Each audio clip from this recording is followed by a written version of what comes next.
The scientific evidence is very clear. Male chromosomes give performance advantages in sports that rely on strength, power, or endurance. Yeah, no Sherlock. At the Olympic Games, even the smallest margins can be the difference between victory and defeat. So it's absolutely clear that it would not be fair for biological males to compete in the female category. America, the International Olympic Committee, one of the most powerful sports governing bodies on the planet, made it official like a ref with the whistle. Transgender athletes are banned from women's sports events. Every female athlete will now have to pass a genetic test to compete. The IOC put it in plain English. Male sex provides performance advantage in all sports. The world just caught up to what most of us already knew. In the exact same day that this happened, Democrats in Maryland are standing on the floor of their state legislature debating what size tampons belong in the men's bathroom at Raven Stadium. And while both of these things are happening, TSA agents keeping your family safe in airports are now selling their blood plasma to buy groceries. Same day, same country. Major airports are experiencing days where 40 to 50% of their staff are calling out because they simply cannot afford to report to work. TSA's deputy administrator laying bare the desperate plight of TSA employees still working without pay. This has led to the highest wait times in TSA history.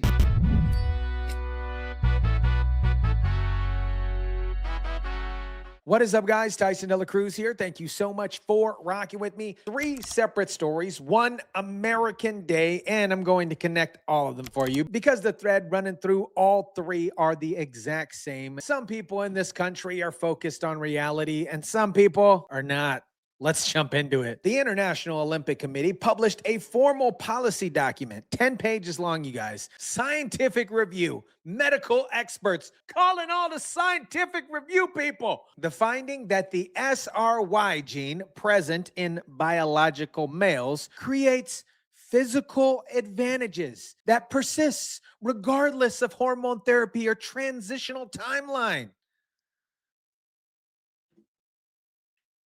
Yeah, that happened. That's not a political opinion. That is a conclusion of a governing body that runs the Olympic Games. An organization for the last decade had been allowing transgender women to compete, provided that they reduced their testosterone. They reviewed the science, reversed the course, and said it out loud what coaches, athletes, and parents have been saying for years. Watch how the president framed it, because the framing matters here. Yeah, so since 2004, the IOC has allowed transgender athletes to compete, leaving the decision up to individual sports federations on exactly who can compete. So the IOC recently reached a consensus that to protect fairness as well as safety, particularly in combat, contact, collision, and projectile sports, that it would be necessary to start testing for this thing called the SRY gene. Here's what the policy also does, and this part is going to get buried in a lot of different types of coverage. The new rule eliminates a small subset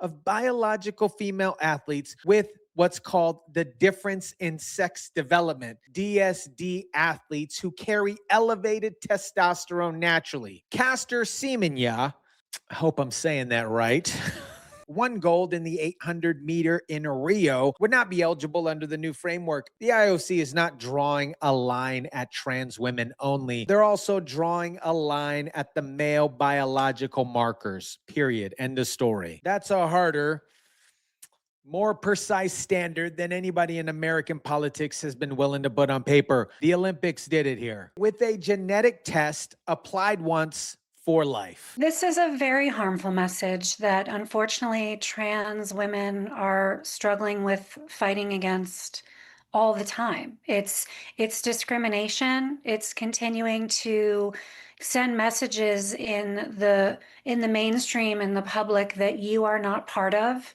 You are still othered. Many are now criticizing the new policy. Trans rights campaigners argue this violates human rights and fosters exclusion. They say there's also a mental health component. When we ban them and exclude them, it's gonna increase the depression and anxiety and trauma that they've felt for many, many years. The advocates didn't address the female athletes who competed against biological males and lost. That half of the equation was not mentioned. not once here. I hear the mental health argument. I do. But the mental health of a biological woman who spent years training, who finished second or third, or didn't make the team at all, that side of that conversation was not in this particular clip. And it's rarely in any clip, period. And the IOC just decided that fairness in competition is the governance principle of elite athletes, not inclusion. Those two things are in conflict when the playing field is literally biological. They chose athletes who built their lives around fair competition. The Olympics figured it out. Now, let me show you what's happening simultaneously in Maryland. Maryland House Bill 941, 17 Democrat delegates signed onto it. The bill would require every public building, get this guys, every public building in the state of Maryland, every single one, to stock menstrual products in men's bathrooms. I hope I said that slow enough so everybody could hear what the freak I'm saying. Not the women's bathrooms, the men's bathrooms. This is not hypothetical. The Republican opposition was specific enough to ask about each of those buildings by name on the floor of the Maryland House. And in a state currently running a budget deficit and its own fiscal analysis have described it as a structural crisis, 17 Democrats decided that this was the priority of the season, you guys. Now here's a clip that I need you to watch completely uninterrupted here. Don't talk over it. I won't talk over it. Do not cut it early because this happened on the floor of the state legislature. Real elected officials, real bill text. Would we have to put these in the men's bathroom back here? Yes, this is a public bathroom in a state building. Oh, okay. I'll just have to figure out what size to use. But thank you for answering that question. He doesn't know. The delegate doesn't know what size tampon goes in the men's bathroom. I want to know what size goes in there. Who's using it? Where's it? What hole's it going into? I want to know. Nobody in that building knows because in the entire history of the planet Earth, no one has ever needed to figure this out before until now, in Maryland, in a state with $1 billion deficit. We saw what happened with Timmy Tampon Walsh. The bill comes at a time when Maryland lawmakers face a $1 billion deficit, a series of failed audits, a rising cost of living, and an exodus of residents fleeing to other states. House Minority Whip Jesse Pippy said the Democratic majority is wasting crucial time. Why are we focused on bills about, putting, tampons in men's bathrooms throughout the state? The Republican is saying what every taxpayer in Maryland is absolutely thinking, and he's saying it in a building where the bill was, where it was filed. Startup cost $400,000. That's the estimate of the Department of Natural Resources just to get it running.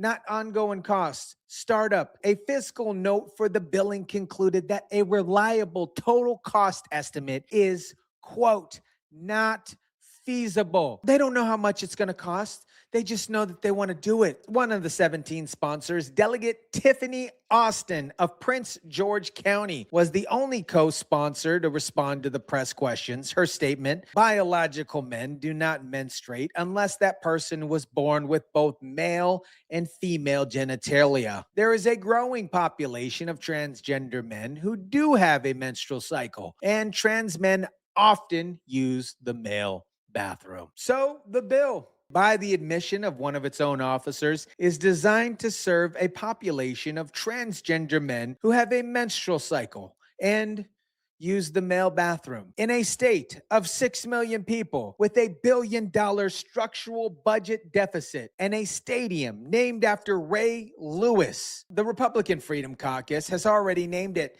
Tampons for Timmy, after Timmy Tampon Walsh, the governor of Minnesota, who pioneered this policy up north because apparently this is a movement, you guys. You guys got to jump on board. Just hop on a tampon and swerve on through. A tampon movement, you guys. And Maryland wanted it. The same day, the IOC used genetic science and a 10-page policy document to define what a woman is for the purpose of elite competition. Democrats in Maryland could not answer what size tampon goes in the men's prison bathroom. The Olympics figured it out. Maryland didn't. But here's where the story stops being funny. TSA agents, the people standing between your family and the security lines every time you fly, for 41 days and counting, have been working without pay because Congress couldn't pass a budget bill, a document that says how much money goes where. They're sleeping in their cars, and if they're not sleeping in their cars, they're sleeping at the airport.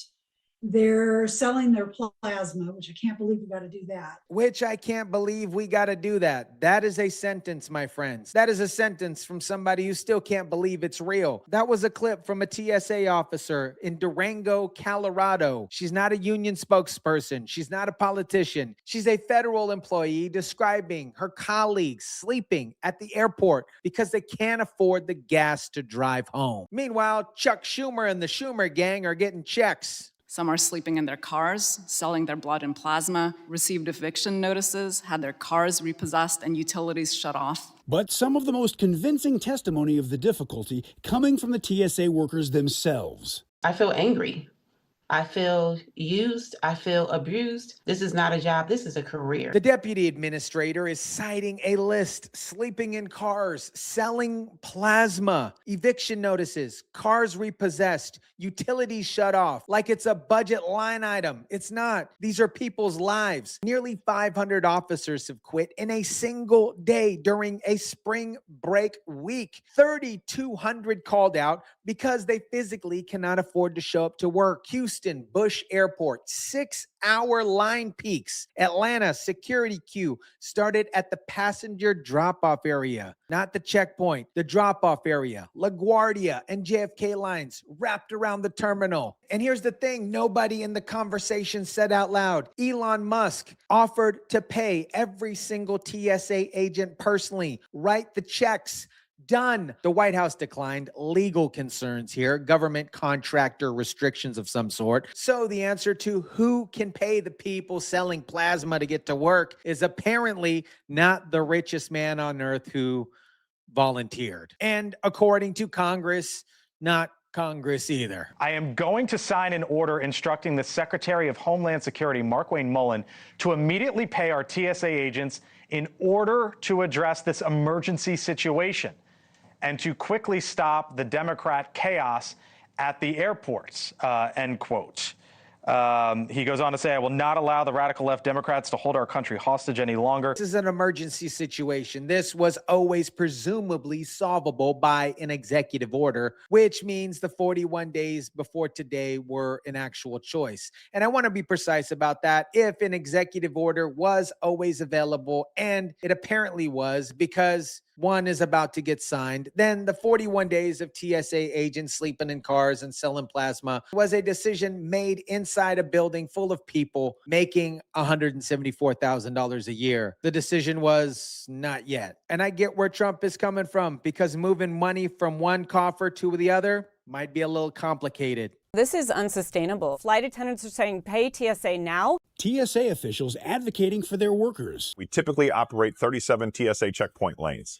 At this point, TSA is only able to staff somewhere between 1/3 to 50% of them. That is not sustainable. Not sustainable, said by somebody who cannot make it stop, because the decision about whether to fund the agency was made somewhere else by people who don't stand in those lines. And then there's a detail that I've been holding on up until right now, because I wanted you to have the full picture before I said this. A union vice president told NBC News that TSA workers have been calling him, asking him about their federal life insurance policies, not their health coverage, their life insurance policies, because some of his members, in his words, are considering suicide as the only option to get money to their families when they cannot bring another paycheck in.